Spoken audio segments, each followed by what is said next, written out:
Welcome one and all to Last Stop Penn Station podcast featuring Cary Silkin and Ian Riccaboni. They dive deep into Cary's wealth of stories, and no subject is off limits. From the world of wrestling to his ticket agency, growing up in New Jersey, drug-fueled underground days, hustling in the French Quarter of New Orleans, and endless days and nights in New York City, every story is worth telling.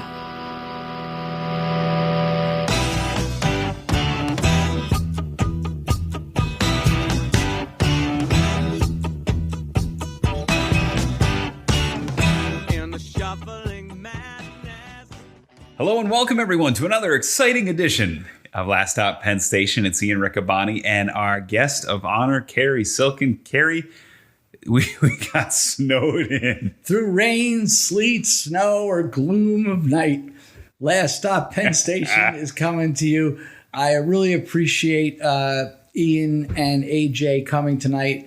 In case, we're in eastern Pennsylvania, and this was the most snow I've seen. They were saying 2016 or 2010. It seems it's the most snow I've ever seen. It's a lot. It was the quickest snow, I'll say that. I mean, we've had sustained snow where it'll do 4 inches here, 6 inches there. Oh, this just kept coming. It did not relent. And depending on which area by Cary and I, you either got 15 or you got 22 or something in between. So just kind of a relentless snow over the course of 24 hours. But Cary, I did it. My back didn't completely fall apart. I don't have a snowblower, but I got the little Kia Soul out of the garage, hustled my way down I-78, and here we are. Well, thanks for coming. Absolutely.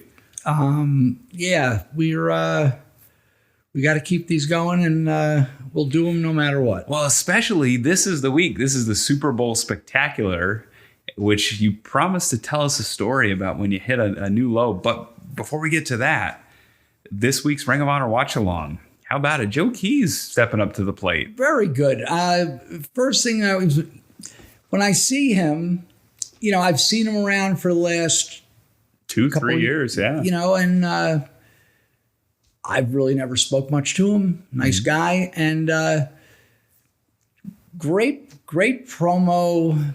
Is that the right word to use? Sure, interview. Yeah. Great background story on his struggle and just hanging in there, and then eventually going to the ROH dojo and taking on his mentor and his trainer, Jonathan Gresham, in a pure title. Was it pure title match? Yeah. So there was a lot of pressure on him. Yeah, and he really did good. Yeah, I was really impressed with his conditioning, his physique, his interview. Yeah, really captivating. And for Gresham to kind of put the whole division on his back and to really restart it and call a shot, have the championship, and then to not be afraid of his own student. There's so many industries where not only wrestling, where if you teach somebody something, you always have that thought in the back of your head, well, what if they get better than me?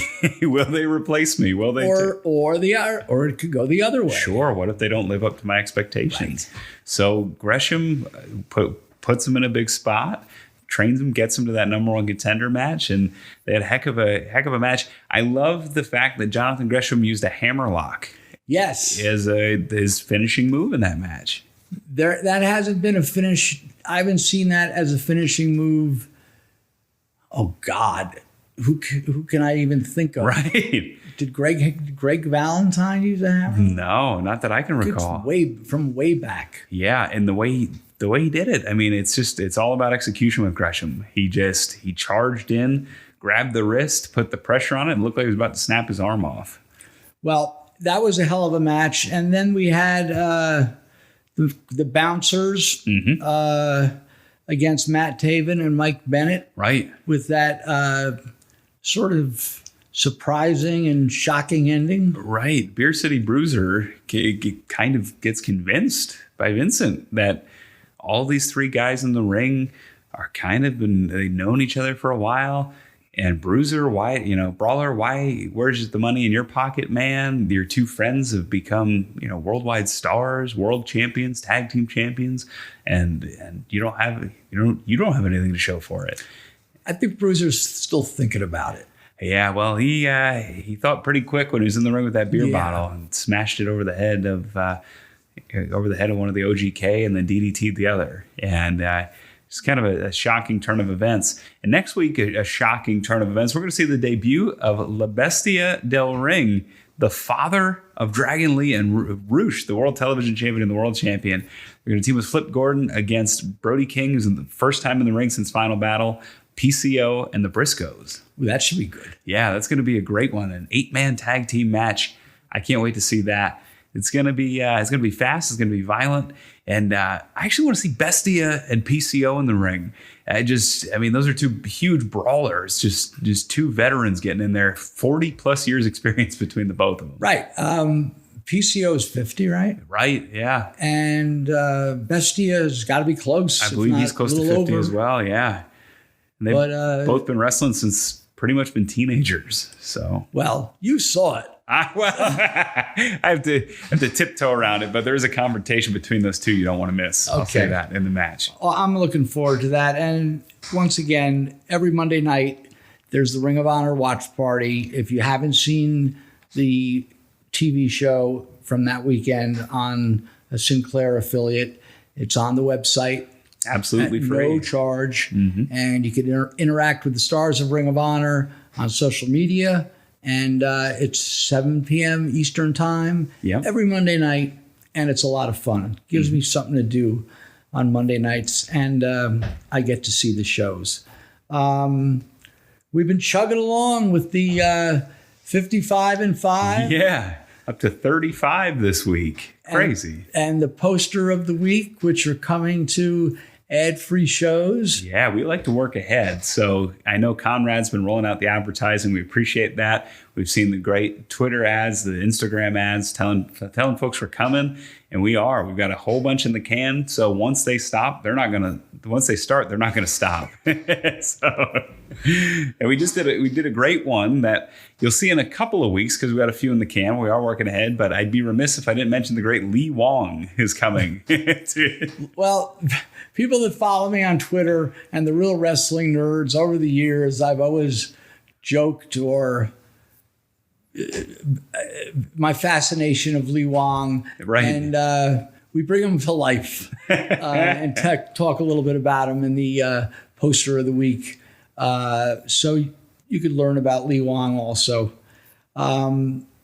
It's just interesting, the history of these guys and guys that have like Lee Wong, a 5-year layoff. Right. And just come back out of nowhere. It makes his big return in Hamburg and Allentown. So, we're seeing it too with the 55 and 5. There's guys that I've looked up and down. I've looked on newspapers.com.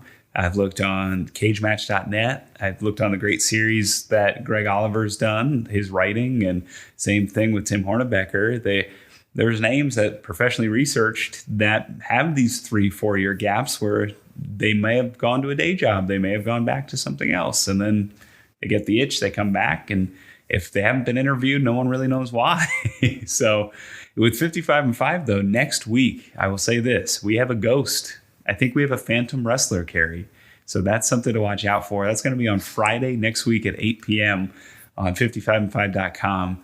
Our first phantom wrestler where we literally could not. He gives me these wrestlers that have 20, 30-year careers where I'm supposed to be a knowledgeable historian and I can't say a peep about him. Now he's bringing me a ghost. Thank you. So maybe this is a call to action. We want you to watch that one next Friday, and we'll have a little more information on next Friday's episode. Who was this man? That's the teaser.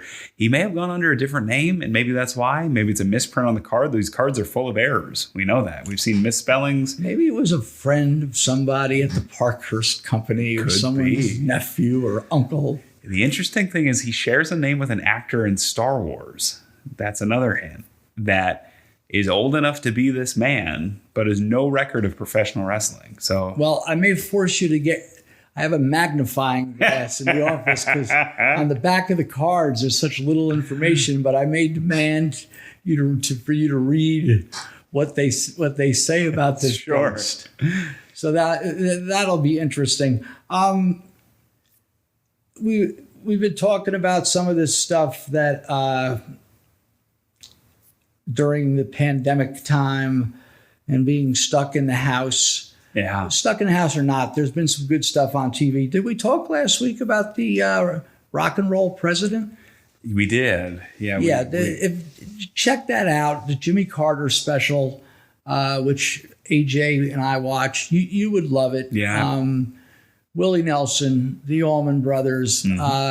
He was associated with a lot of people, and he was a really good man. And he doesn't get his due as far as his presidency. Yeah. He got the guys from Iran home safe. Of course, it was the day after the election. Right.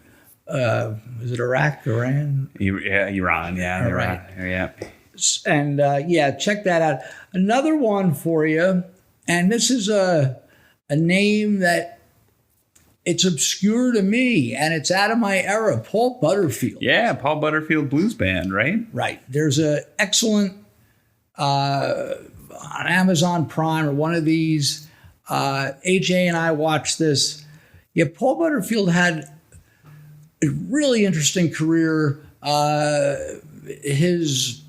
Like so many of the rockers, whether they be from the Claptons and the Tulls, and who looked to the blues players, the Muddy Waters, the John Lee Hookers, the B.B. Kings, and the Little Walters, and these are the people that they emulated. And Paul Butterfield was a singer and a harmonica player, and he had Mike Bloomfield. Oh wow! As his guitar player. And do you know the name Elvin Bishop? I do. I think his one hit was "Fooled Around and Fell in Love," but that was around and fell in love. Right. Yeah. So he had a great band, and they played Woodstock, except they weren't in the movie. As the band wasn't in the movie. Right. The Dead wasn't in the movie, but they were at Woodstock and highly regarded and sort of by after 69, 70, sort of went on a downward track. But before the downward came, by him being as popular as he was in the 67, 68 period, he had influence on people like Bill Graham. Ran, the Fillmore East and the Fillmore West. And through Paul Butterfield and also Eric Clapton, they were able to filter in the aforementioned Muddy Waters and Albert King and B.B. King, and expose them to the American rock and roll audiences that really didn't, hadn't been exposed to the fathers of this art form. Wow! So he opened doors for these guys. His last real moment of glory was in The Last Waltz, the Martin Scorsese movie about the band's last concert, which was 1976. And he did the great, who the hell wrote it? He did the song Mystery Train, which you might not know. That's been done by a lot of people. And and he had a tough life, and drugs came into the picture too, and he tried this, he tried that. But check out the Paul Bloomfield special. You would like it a lot. I mean, you're a music guy. Absolutely. It's right up your alley. Yeah, I will definitely take a look at that. Paul Butterfield, right? Paul Butterfield. Yeah, that you said it's on Amazon, so I'll take a look for that. Yeah, almost last but not least in the music thing.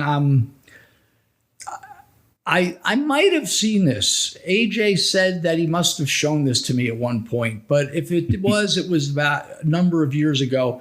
Have you ever seen the documentary about the Sound City Studio? No. In California? No, I haven't. All right, let's see if I don't screw this up too much.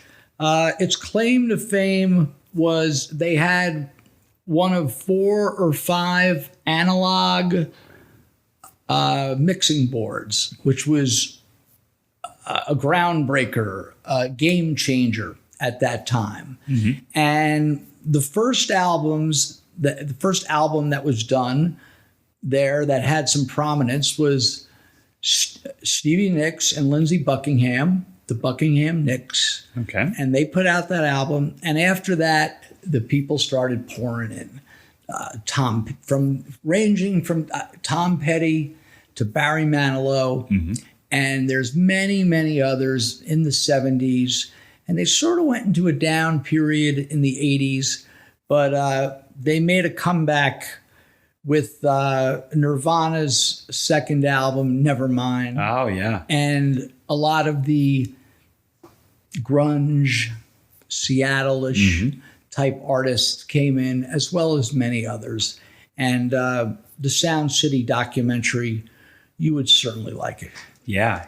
Yeah, I haven't been watching many movies because I've been reading books lately, and I've torn up Tim Hornbaker's Buddy Rogers book. Okay, it's been awesome. I highly recommend that. I finished that, and the other book I'm reading, and I'm just double checking to get the title right here. It's been out for a while, but I got it. It was cheap. It was on the Wrecking Crew, and it was on sale on Google Books for $1.99. They made a companion documentary on the Wrecking Crew, which is the studio musicians that played on just about everything that came out in the 1960s. A lot of the Phil Spector stuff, a lot of the Beach Boys stuff, just a lot of everything. One of my favorite bassists, Carol Kay, is featured prominently in it. And she's just amazing. And she talks about the different things she did on all the different albums. And, just kind of an amazing thing. And they talk about in the book the transition, and it feeds perfectly into what you're saying about what we've talked about Led Zeppelin and things, of bands actually playing on their own records. Because for a long time, it would just be the studio musicians putting down the track, and you might have you'd have the vocalist.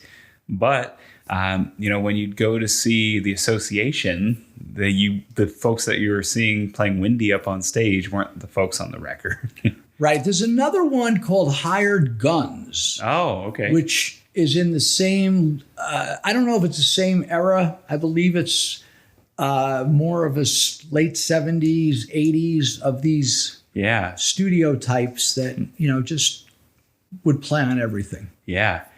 Check that out. It's pretty cool. Yeah, it's pretty neat. And it was on sale as of a couple of days ago on Google Books for $1.99. So I picked it up and been plowing through that. It's in the same vein of what we've been talking about with the music documentaries and things. So I only get a little bit of free time. I got to squeeze in some nighttime reading with the kids running around. Well, we promised the people my story of the 1991 Super Bowl. Yeah. Previously on Last Stop Penn Station, you heard my sort of, I guess it was fun, the 1985 Super Bowl. Sure. When I was down in New Orleans with Freddie the Weeper. Right. And that was the New England Patriots against the Chicago Bears. Right. Refrigerator Perry. Jim McMahon. Right. Steve McMichael. Yeah. And our misadventures in New Orleans. My friend Bo was down there. Mm-hmm. And things really didn't go well. But we were just having a good old time partying in New Orleans. But if you think things didn't go, you could go back and listen to that. Sure. Talk about things not going well. Uh-oh. Let's bring us to the 91 Super Bowl. So I had been working, I came back from New Orleans. I was hustling tickets on the street. Mm-hmm. Then I was hooked up with different ticket agencies, taking their dumps, as they call them, when they would have extra tickets. I was doing deliveries for Union Tickets, which was my friend Bill, our mutual friend Bully Ray's buddy. Mm-hmm. And the 91 Super Bowl is coming around the bend, and it's a big one. So this is January 92 then? It was 91. Oh, January 91. Okay. Right. Okay. And so Freddie would each year, depending on the geography and depending on how much money he had from that he didn't lose on the horses, or what he could borrow, would try to go to the city where the Super Bowl was. Now, this is pre-internet, where the only way to obtain the tickets would be to have to, basically either have advertising in the newspapers, which a lot of brokers did, or a lot of individual hustlers did, or actual hustling, where you're just going around predominantly to the hotels and the areas. Like the fans would, the tickets didn't, all right, you have the NFL championship day, and now there's 14 days to the Super Bowl. Right. So the two teams that are going to be in the game, they're getting like 10% of the tickets each, which is 20%. Another 10%, and all these numbers are subject to revision. Sure. Another 10% of the tickets would go to the hosting team. So in this case, it was Tampa. So that leaves. So what happens to the other 70% of the tickets? They had some kind of lottery where you could. One time, I actually got 2 tickets. Really? Yeah. Oh, wow. It's like a miracle. It's almost like hitting the Powerball. So they would have some kind of lottery. But as I learned over the years, the other 70% were divided up between each team. The ones that are not in it, they would all get like 3% or some number. And then you got to think of the sponsors. Yeah. Then you have to think of the VIPs. Then you have to think of the friends of the friends. Then you have to think of the NFL hierarchy and the league. So when you really divide it up, there's just not a lot of tickets. Right. So the lion's share of the tickets that would be possibly, unless you had a backdoor deal. Gotcha. Some guys had backdoor deals with the league. And I think at the time, the face value of the tickets were $300. Wow. Now the face value, I think, is $1,500 or $2,000.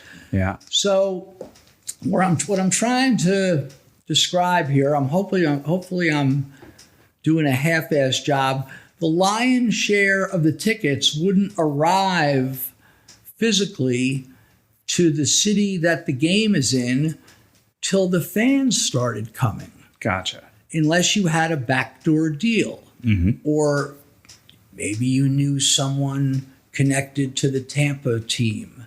And Freddie always used to think like, oh, we should go to the stadium, like as if he's going to see a janitor. Maybe, but you never know. The guy would say, I can get you too. But so all these hustlers and brokers, and they literally came from all over the world. There were guys from Canada. There were guys from Europe that would come to the city, as we did, 4 or 5 days before the game.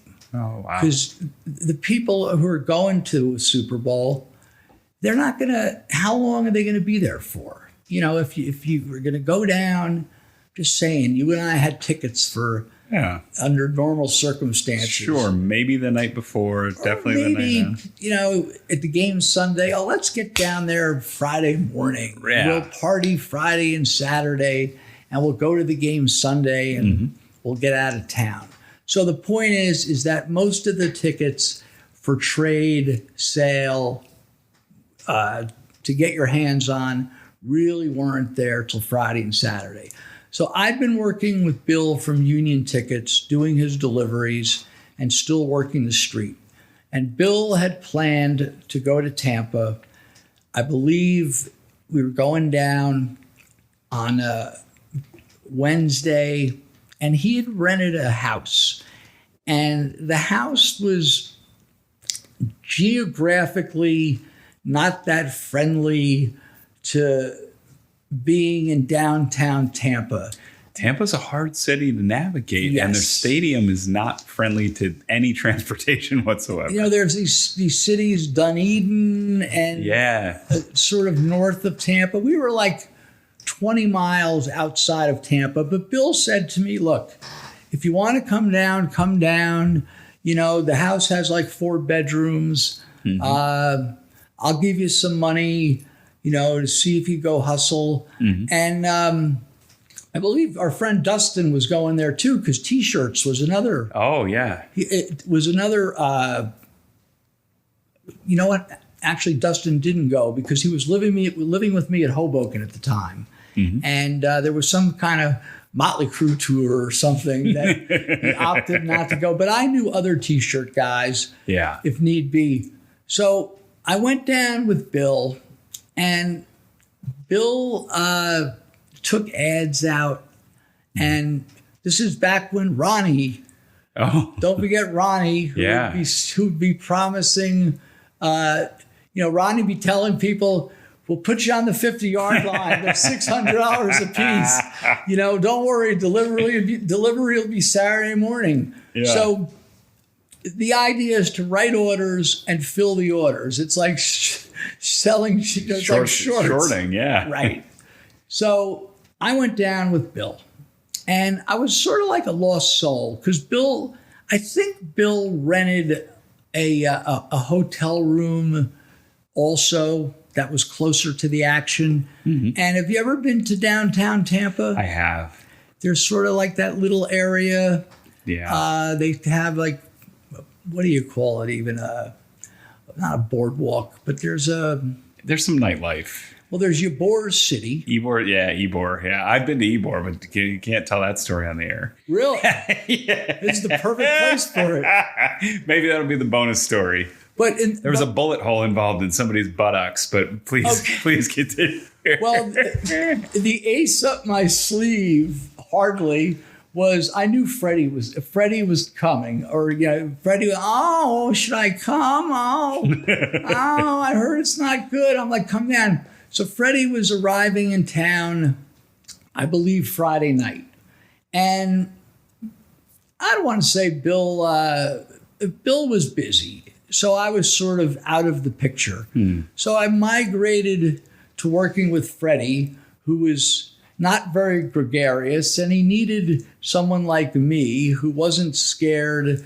Now, to be able to run around these hotel lobbies, you had to go to the bars, to the hotel lobbies, to the streets. Yeah. Guys are walking around with signs. Who's selling tickets? Wow.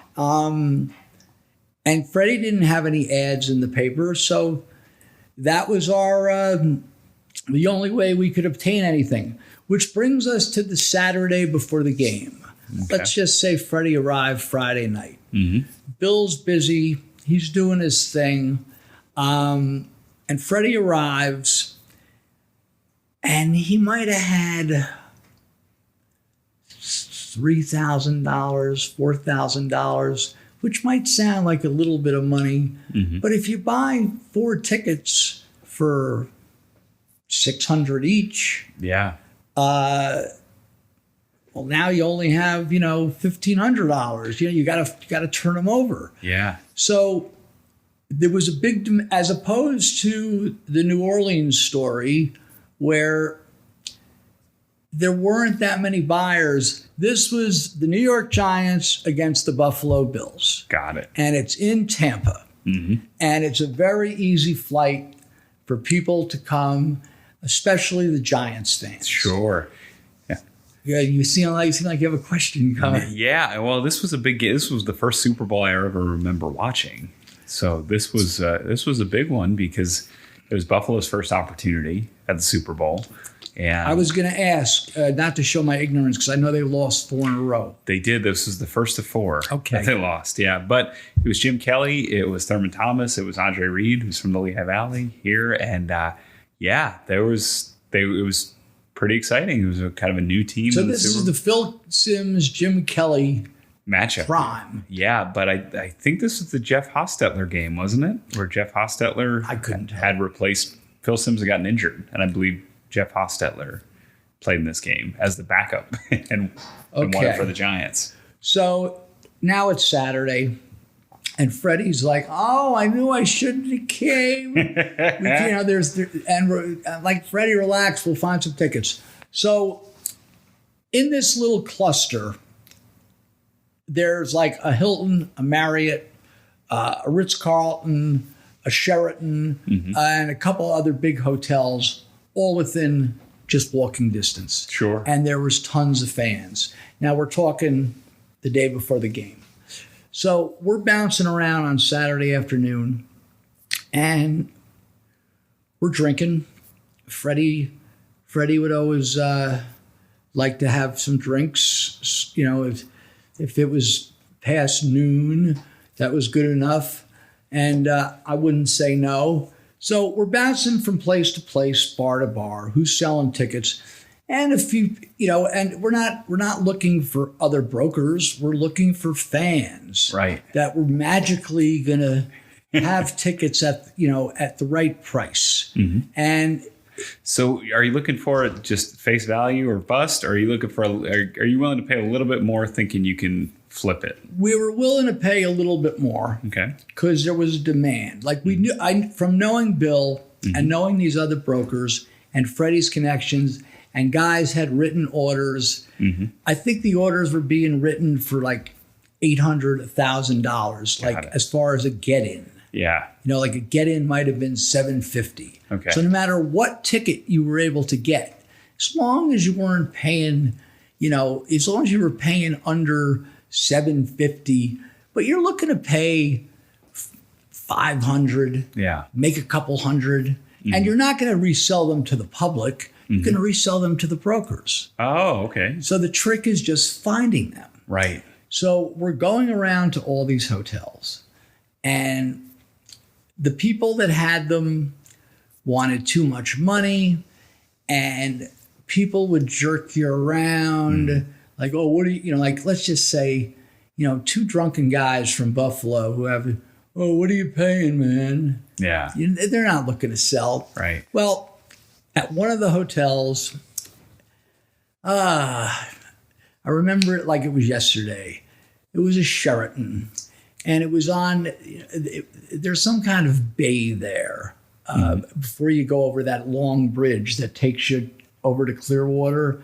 And the bar area had the nice windows, sort of a sports bar type, and it was crowded, and there were two guys there. And these two guys, regular looking guys like you and me.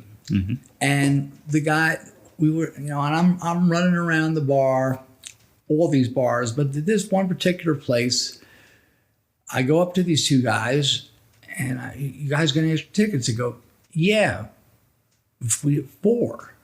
I go, yeah, how much? And they said, $400 each. Now, this is perfect. Yeah. Right? So I'm like, okay, where are they?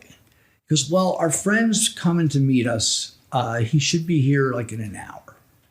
I go, well, you know what section are they? Are they uppers? Are they lowers? They were real cool. Guy says, I think, I don't know the section number, but they're lower level, like in the corner, which should have been fine. We could flip them, make a couple hundred at least. Yeah. And so, well, when's the guy going to be there? Meet you. He goes, should come back in around an hour.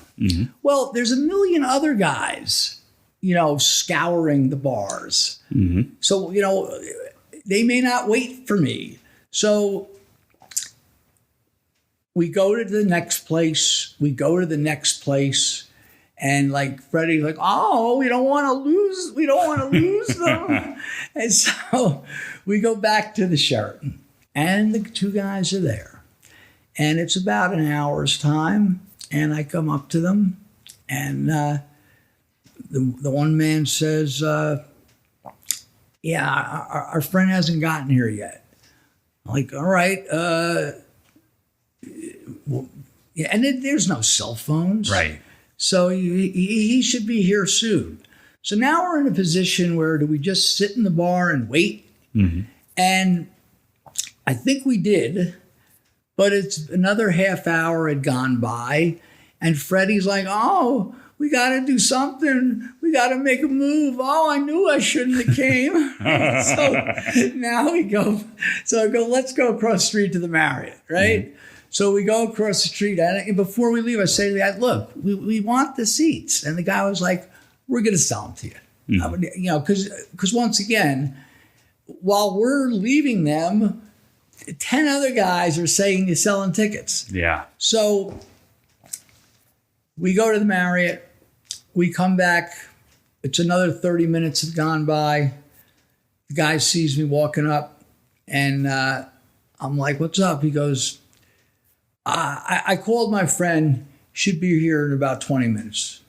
I'm like, you sure he's coming? Right. And, you know, now I've had like a half dozen drinks, and I'm feeling no pain, and I don't think I was cocky, but I might have been like, yeah, you sure this guy's coming, man? Like, and I didn't want to be rude because this was like our only real good lead. Right. There might have been another transaction that happened within this, but it was a shitty transaction. Like, oh, so this lady had a single. Okay. She wanted 600. And yeah.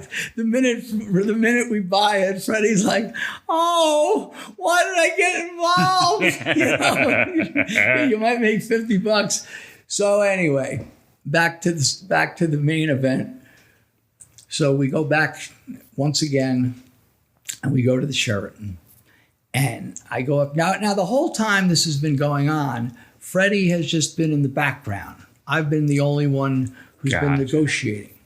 So I go back, and the guys are sitting there, and the guy says, "We got him."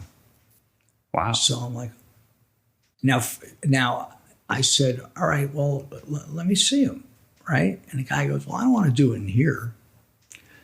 And I had been working the street long enough where I've seen people be paranoid, or I've seen myself be paranoid. You're on the street at Madison Square Garden at a big Elton John show, and you know there's cops around, and you'd say to someone, "Oh, let's just take a walk," right? But in this case, we're in a crowded bar. You wouldn't think that there's police surveillance for ticket scalping. Sure. And but they're the ones selling them. So they have, you know, they have the agency, right? Control in this situation, right? They have the edge to be, you know, that they're breaking the law. Sure. So they have the edge. They can dictate the terms of the transaction. Right. So I go back to Freddie. I said, "Hey," I said, "the guy's got the seats." And Freddie's like, "Are you sure he had?" I go, yeah, he's got them. So I think I had 800 on me, and Freddie gives me the other 800. And why I didn't say to Freddie, "Why don't you come with me?" I'll never know, but I didn't. So I probably didn't tell Freddie the guy doesn't want to do the deal right there. So I go back to the guys in my drunken bravado and say, "All right, I got the money." So the guy says, "Now it's January, but it's not. It's like maybe by now, maybe it's 5 PM." So the two guys say, let's just walk out of here." So we walk out, and we walk into the connecting adjacent parking garage. And I'm standing out there with the two guys, and I have the money in my hand. And I said, "Well, let me see the seats." And the guy on the right puts his hand in his pocket, and the guy on the left clocks me. Oh, God. Now, he hits me one time. Like, I'm lucky he didn't hit me with a pipe or, you know, he could have pulled a gun, but they knew better, you know, than to have a charge like that. Sure. The guy hits me, And that one hit, I was just like, and he just grabs the money out of my hand. Oh, God. And off they go. Oh. And I am in no position. What am I going to do? Chase these two guys? Yeah. And I'm pounded, and they walk off, and all I could do was gather my whatever of my senses might have been left and go back to tell Freddie that I just got robbed. Oh, Cary. Yeah. Oh, geez. And I go back in there, and Freddie was a really good guy. And I break the news to him, and he's like, "Oh, talk about a right to be the weeper." He's like, "Oh," and he wasn't even mad about the money. He's like, "Why didn't you tell me to come with you?" So there we are now, minus $1,600. I could have got hurt a lot worse. I had a black eye. It looked nasty. And I was completely embarrassed, completely humiliated. But it gets worse. How does it get worse? I'll tell you. Oh, geez. That evening, we might have made a couple small deals despite this bump in the road. Mm-hmm. And we made a couple hundred here on some little deal and a couple hundred there. And Freddie was just like, he took it in stride. Mm-hmm. And I stayed with him that night. And now we get to game day, Sunday. And there was still action in the morning. Really? You know, there was people are still looking for tickets. So we did a few more deals. We might have got enough money that Freddie got most of his $800 back. Mm-hmm. And I forget what the figures were, but it was, we might have made $1,000 or something in these little deals. And we went to watch the game at some bar, and sort of shook it off. And the Giants won. Yeah. Freddie was a Giants fan. And how did it get worse, you're wondering? I'll tell you how.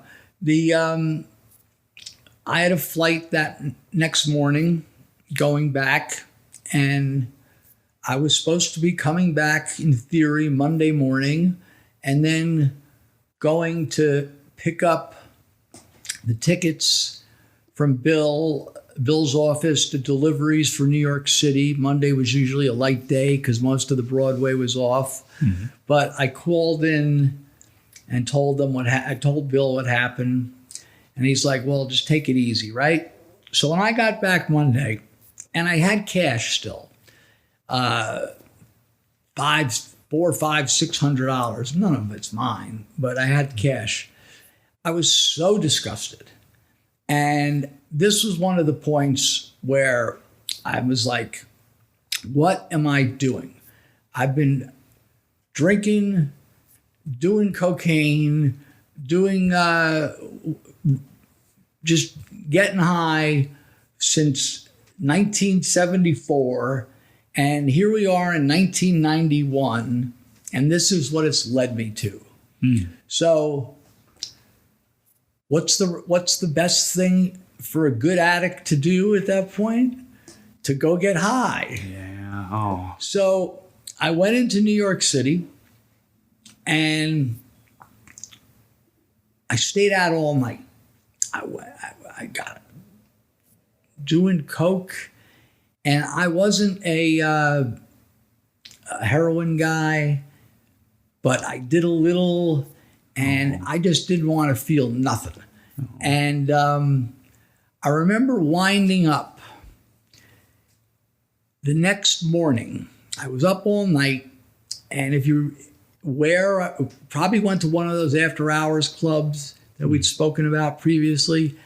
And I wound up back at Kelly's Bar in Hoboken, which we will talk about further in Last Stop Penn Station episodes. We'll backtrack to Kelly's, which was sort of one of my home bases. And I was just like, this just ain't working.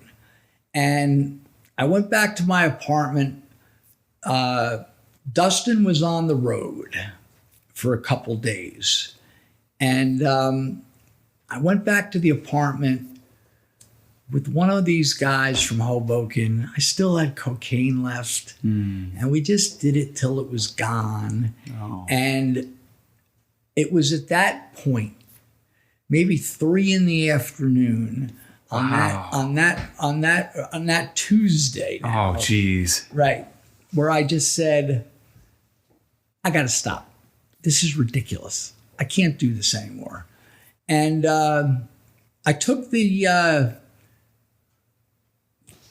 phone book, and I opened the phone book, and I was looking for. I'm like, I got to go to like one of these meetings or something. I got to do something. So I found some. It was like an AA helpline. It was listed under. It wasn't in the yellow pages, it was in the white pages. Oh, wow. Right. There was some kind of AA number.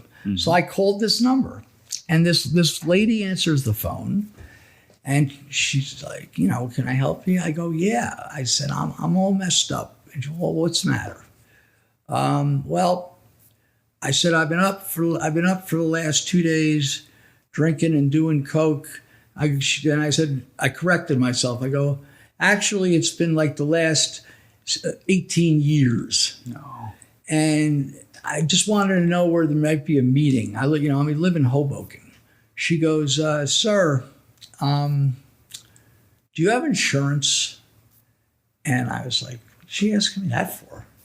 And I said, and I did, thanks to my parents, the grace of my parents. Mm-hmm. And she says to me, I don't think you need a meeting.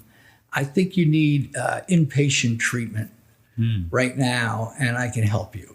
Wow. Well, this is something I didn't want to hear about. And I thanked her, and I hung up. And Dustin came home. So this is now Tuesday. He might have shown up that night. And I told the whole story to Dustin. And I said, we gotta quit. I'm trying to tell him, and AJ understands what I'm saying. Not just me. It's like, I figured, because he was like the world's youngest derelict. He was like maybe 21 at this time, 22. Anyway, maybe 20. And I'm like, we got to quit. And he's like, yeah. And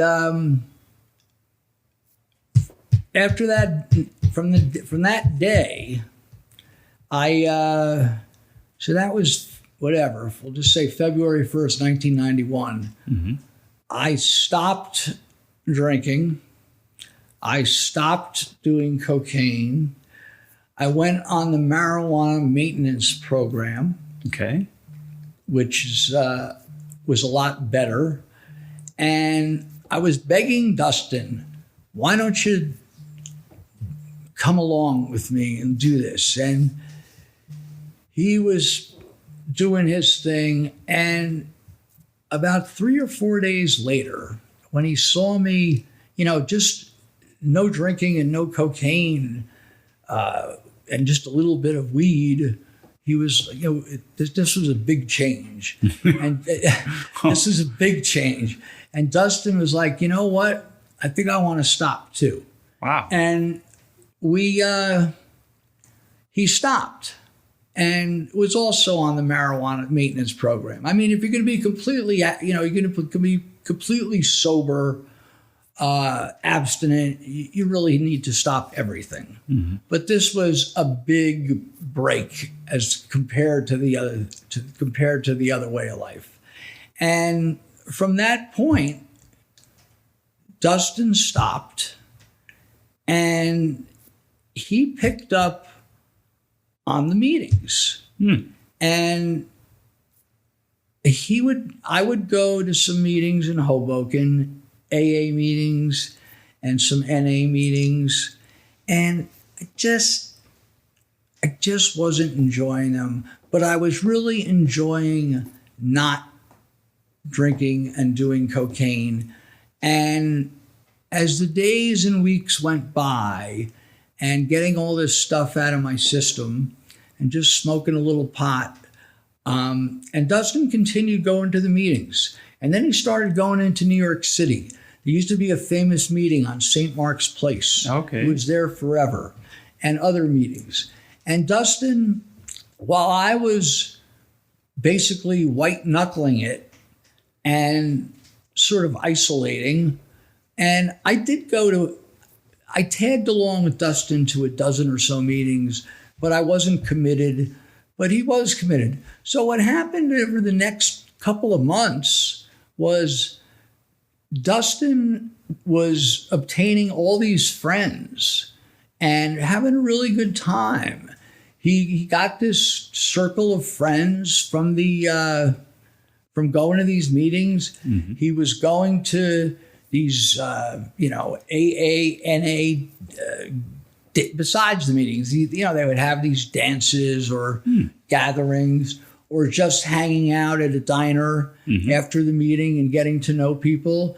And I continued not using, but without the meetings. And, at that time, it worked for me. It's really not the recommended way to go because you need support. Mm-hmm. But I was just so, the old expression, sick and tired of being sick and tired. Yeah. But yeah, and Dustin wound up doing very well for himself. He had he had a few setbacks along the way. Now we're talking 30 years. Right. So he stayed clean for, I forget the order of events, but he stayed clean for like 7-8 years, and then he relapsed. And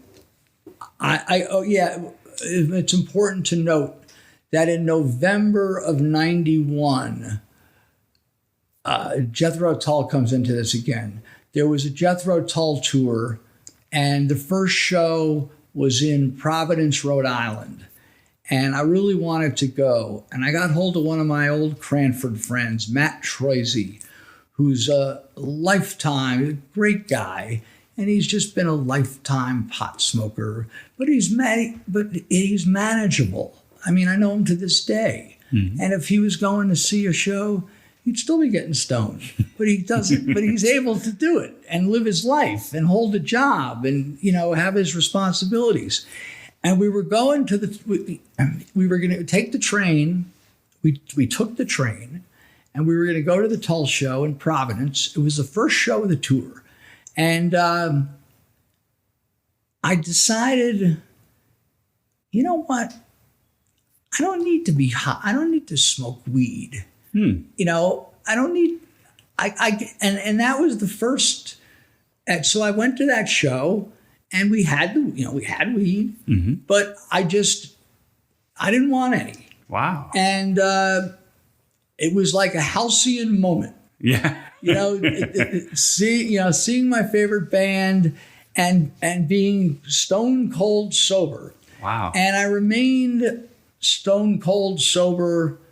Wasn't a long time, but it was like for 4 years. Mm-hmm. And we could tell more about that on another episode. But that's got to have been the hardest thing you'd ever done, was make the initial decision, no cocaine, no alcohol. I have to imagine. I mean, even though things were bad, you've told me some other stories in between that to me felt similar. But man, that must have been a hard mountain to climb to make that decision. Well,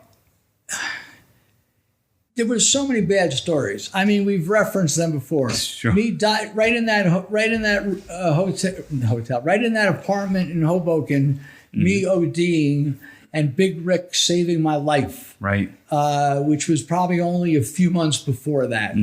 Numerous problems with arrests. Numerous problems with just fucking up with just complete unmanageability for all these for a ridiculous list of things. So it took that guy. It took me getting beat up in Tampa. Was it that? If that wouldn't have happened, would I have continued? Probably. But I think that was my wake up call that took 18 years to wake up. But that's the story. Amazing. I mean, I appreciate that happened. I have other folks in my life that have battled addiction, and it's not always there's that diagram where it says success is not the straight line. Success looks like it's a big circle that crosses over itself. Well, right. Times. And there's been many ups and downs since then. It wasn't like that's the end of the story. And I had 30 years of complete sobriety, which is not the case. But for that section of time, and what I learned a lot in that 4 years of this white knuckle abstinence. Like sometimes you just gotta, there's a million suggestions. Go to meetings, call people, a laundry list of things. But there's one thing you always need is that the white knuckling gave me some kind of tool that I'm just not going to do anything. Yeah, that's it.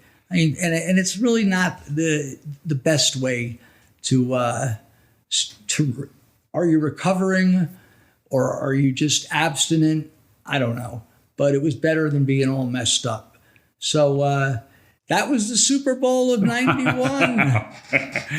Wow. With and it led me to getting back my relationship with my parents. That's great. Who they both passed away in '95, but it took like a year and a half before they would even believe that I was not, when I stopped asking them for money or this, it took, why, it was funny at like the 6 month or the 8 month mark, my parents had moved down the shore. They'd sold their house from Cranford.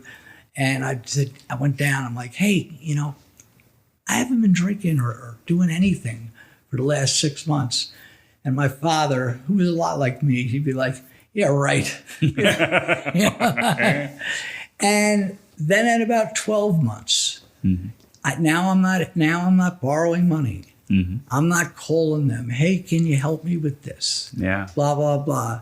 I think it was about the 18 month-ish mark where they really realized or they believed, and we'll fill in the blanks here, but I was continuing. I got off the streets. I was working for a ticket agency. This is long before Rave Review. And we'll tell some of those stories on Last Stop Penn Station that had to have a happy ending. But it was good because this, call it abstinence, call it whatever you want. It lasted through the period of my parents' deaths, which I don't know how I would have dealt with things if I would have been messed up, So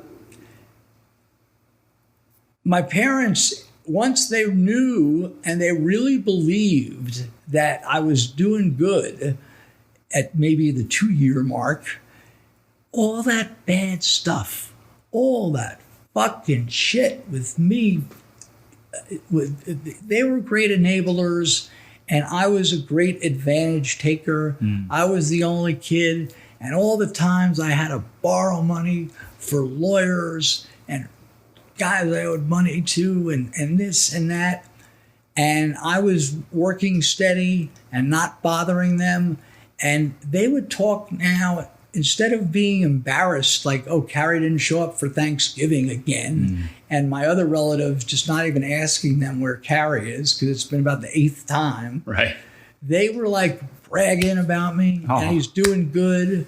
And so it was, I think I've said enough. I think you've made them really proud. I know they're not here right now to see it, but like I've said, I've had family members go through addiction, and I've had my own struggles that we've personally shared, and not with drugs, but with other things. And just knowing that you need help and making that decision is the toughest part, at least for my journey and others that I've heard.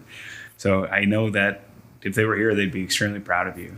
And it had to have been kind of a nice way to kind of close that chapter. It's never easy to lose family, but yeah, it was absolutely. And we'll talk about that. We'll talk about that because it's something no one wants to talk about. I mean, thank God your parents are alive. Yeah. And AJ's also, and it's like, you know what? It's a very depressing episode here. The laugh. It's hopeful though. It's hopeful. I mean, there is the. This is how fucked up I was. I used to, and I remember saying this a number of times. You know what? I hope I die before my parents do because I'm not going to be able to deal with it. Because I was the only kid. Yeah. And but it didn't happen, and I was there for them at the best I could be, and. We'll talk about that more because it's important.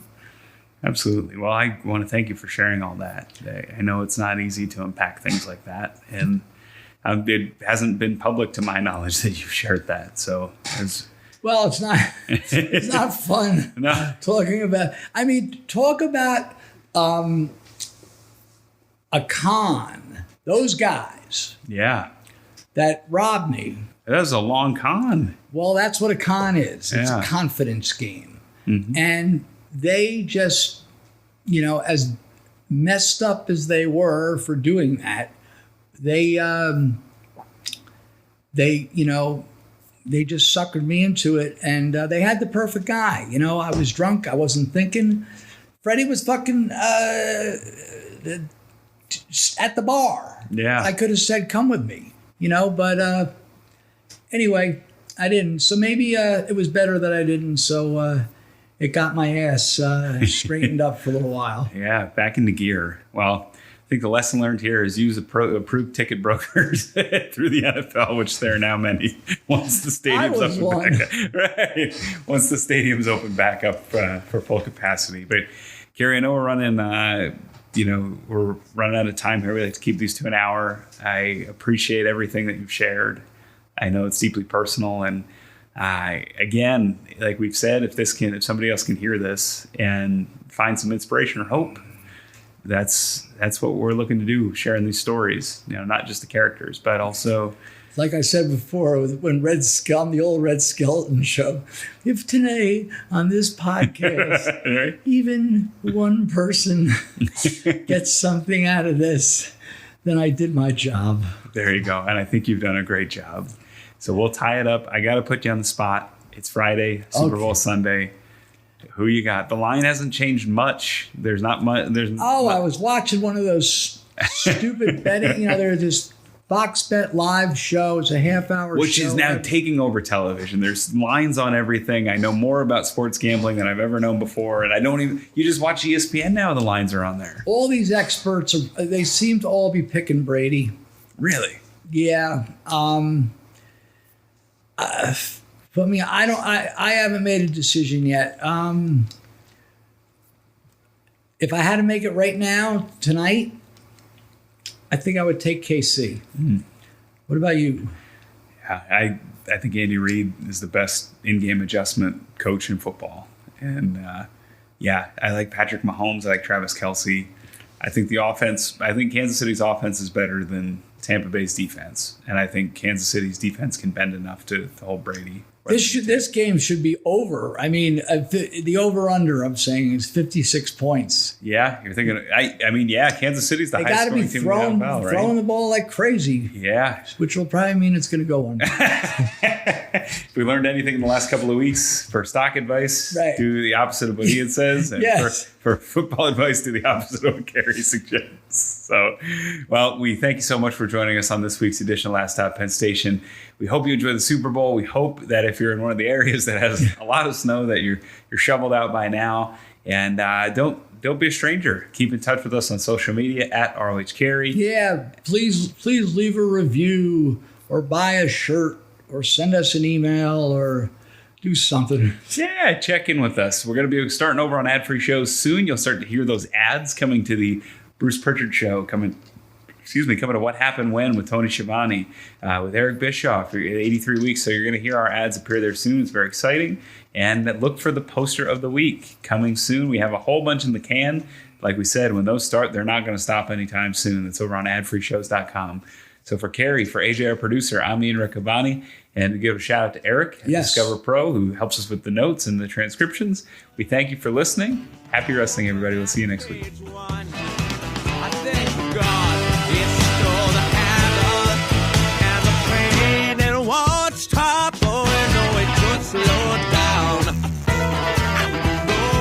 hail you for listening to Last Stop Penn Station podcast. Rate, review, like, subscribe, and share on your favorite platform. Connect with us on Facebook, Instagram, and Twitter, or at laststoppennstation.com.